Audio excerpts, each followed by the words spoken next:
Hello everyone, with you the very same. Someone once told me, how could we have not noticed the fall of a gigantic asteroid a few hundred kilometers in diameter a couple of centuries ago? Are you sure we didn't notice? In the previous chapters, we started with the calculation of sand in deserts and got some unreal sizes of the object that fell on Earth. Then we tried to find a corresponding object in the nearby cosmos, and we found it. In the third part, we analyzed the possibility of a collision scenario. It's time to find out how we could have missed this. Just a week ago, I was confident that I could figure out the fall scenario in literally one episode. But since then, I've been immersed in reading archives and calculations, and I realized that one transmission will clearly not be enough. Digging into the archives will take a long time. Literally every day, surprising facts are pouring from there, which still need to be somehow structured and put in head. That's why I decided now to go very briefly through the key points, and then later to arrange a detailed examination. But even this will be interesting. So, those who have not watched the previous parts, try to get acquainted with them, and those who have already watched move forward. The first and largest fragment, as we already know, fell in the Arctic region. Normally, meteorites fall at speeds of 30 to 50 kilometers per second, but that's for small and iron meteorites, which were just unlucky to be in the path of Earth's gravitational pull. But our fragment differed radically from them. Firstly, in terms of size, it was a colossus with a diameter of 25 kilometers. Secondly, in terms of speed, since this object had been orbiting the Earth for some time, its speed could not exceed 11 kilometers per second. But in reality, it was much less. At 8 kilometers per second, the satellite won't fall to Earth because that's the first cosmic speed. So the speed was even lower. In addition, the asteroid moved from west to east parallel to the rotation of the Earth, which in turn rotates at a speed of about 1 kilometer per second at the equator. In other words, its speed could not exceed 5 or 6 kilometers per second. The angle of entry was also very gentle, not more than 10 degrees. And most importantly, the entry itself is such. This concept is quite relative because the Earth's atmosphere, at least for now, ends somewhere at the height of 100 kilometers, and our guest was twice as thick. But most importantly, it wasn't iron, it was very, very sandy clay. No, of course, there were iron conglomerates of different sizes in it, but these were all small inclusions compared to the object itself. That's what this splinter was like. Why is all the above important? I'll explain. If such a planetoid crashes into us, it will be as prophets of doom predict. That is, at a speed of more than 40 kilometers per second and at an angle of 45 degrees. The consequences will include a fireball 1,500 kilometers in diameter. Fortunately, this didn't happen, and everything unfolded according to the best-case scenario. What happened next can be explained by the already known to us program of collision modeling. We enter the coordinates of the fall, the characteristics of the asteroid, and look at what happened.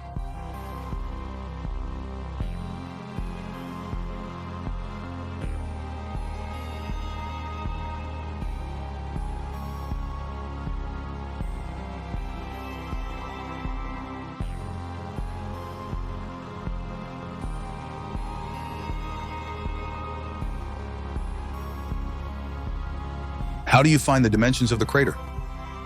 They look similar, don't they? Now we watch the spread of the shock wave.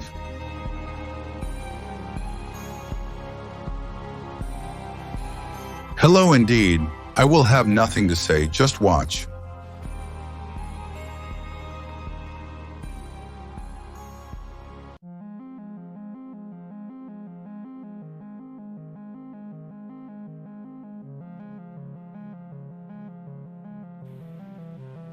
Now we watch the spread of shrapnel.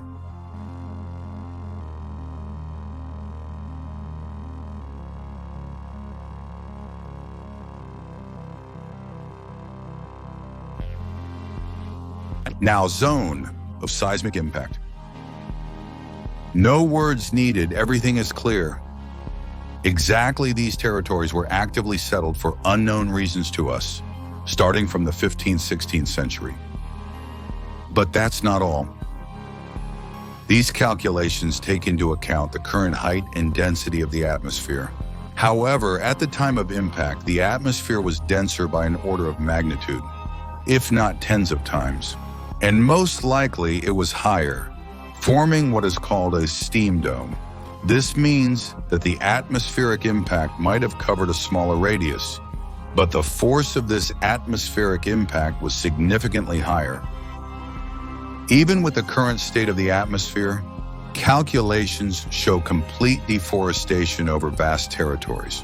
If the atmosphere was denser, even taller and stronger trees would not withstand it. The atmospheric water jet cut them all down. I won't go into detail about why in places of particularly strong impact, there was unexpected freezing of mammoths and other life forms. This channel did a great job with these calculations for me. The video link is attached. And although I disagree with him on many things, I fully agree on the freeze effect. And there's another comment that this program doesn't take into account, specifically that there won't be a usual crater. The effect will be similar to if you ran your finger through sand. The object will be wiped against the Earth, scattering megatons of rock to the sides, which is essentially what we're observing.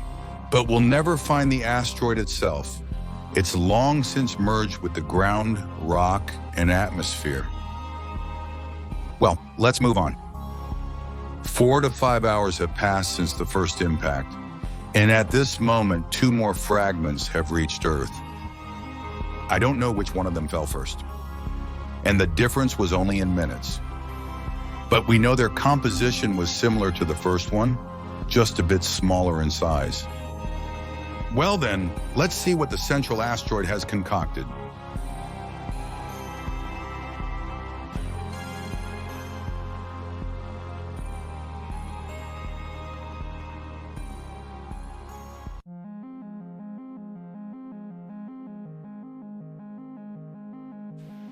Here is the crater.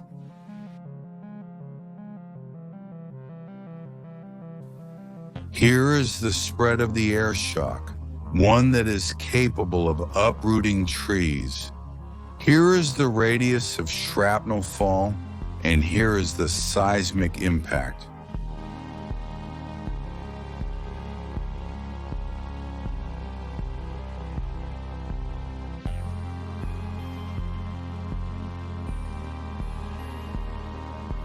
Now let's see what the southern shrapnel has done. Let's input the coordinates.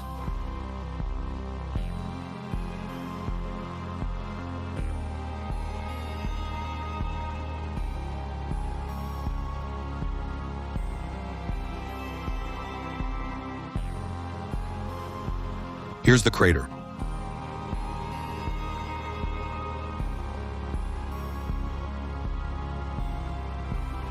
The radius of the airstrike.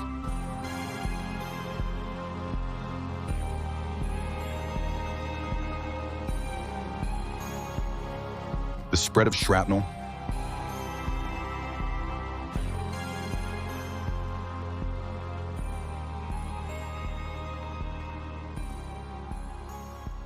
The seismic shock.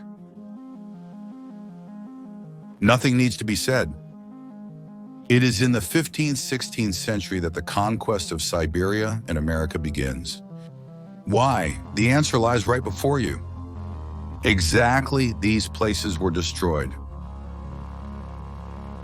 Now, an intermediate result can be drawn. Although I don't get the feeling that we've missed something. And it's not surprising, Uvrin. There's still a lot to discover here. For example, this hole in the Barents Sea somehow slipped from our view. And in the meantime, it is in no way inferior to the 3 previous ones and beautifully fits into the quality of another element of our asteroid. And now I want to ask you one tricky question. Do you think the civilization that lived on Earth at that time calmly observe the asteroid and experience nothing? Even our civilization in the 18th century was quite capable of calculating the date, place, and consequences of the fall. Why do we deny this to our ancient ancestors?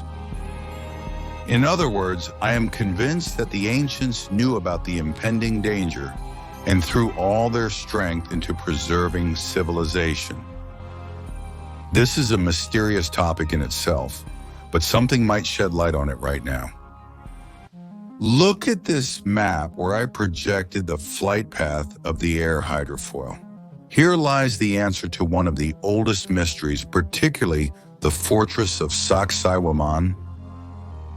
Remember Sklerov's film where he discusses this fortress from an engineering perspective? And he concludes that most likely, the strange configuration of this fortress is necessary to contain some sort of wave, like a sound or maybe airstrike. And yet he never wondered where this wave might come from. This map shows that the fortress of Sacsayhuaman is located exactly between two airstrike waves. At the same time, it is securely covered by mountains from the south, and the wave will be in decline at this place. But from the north, there is a complete plain. The wave will not hold back anything except distance. And it's this very strength. And her counter-strike teeth are aimed at the north. And what did she actually protect? Well, first of all, someone was definitely planning to live there. And secondly, definitely, behind it are two ancient buildings which now serve as cathedral churches. Most likely they represented value, so it's worth taking a closer look at them. What does history tell us about this building? In the year 1200, a ruler named Manco Capac founded the city of Cusco, and at the same time became the progenitor of the Incas tribe. For his rule, the supreme leader of the Incas built a temple known as Chichihuacancha. And after the arrival of the Spaniards, a cathedral assembly of the Assumption of the Blessed Virgin Mary was erected in its place. And next to it, on the remains of the palace, another church of the Iglesia de la Compañía de Jesús, and another church, the Church of Triumph. In my opinion, the number of cathedral assemblies per 100 square meters is simply staggering, especially considering the substantial distance of Cusco from the sea trading routes. I won't prove now that these assemblies were built by a pre-Spanish civilization. Let everyone decide that for themselves. But one thing is absolutely clear. This place was important even when Sacsayhuaman was being built. And this exact place was the fortress that protected itself specifically from aerial attacks. And exactly from this place begins the history of the Inca people. That is, the survivors were here. Now we turn to the official history. Have you ever wondered why the history of civilization starts in Persia, ancient Greece, Italy, Egypt, India, and China? You've probably been told something, but in my opinion, the answer is right here.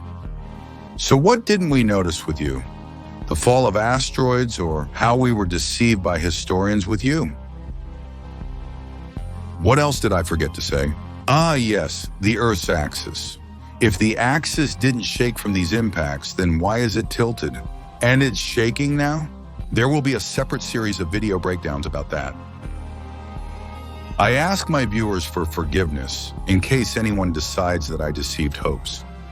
But I came across a huge archive, and I just went head over heels into it. Friends, none of us is scared of making mistakes. And if you notice any logic flaws in my talk, don't be shy, articulate, and without hesitation, leave your angry comment under the video.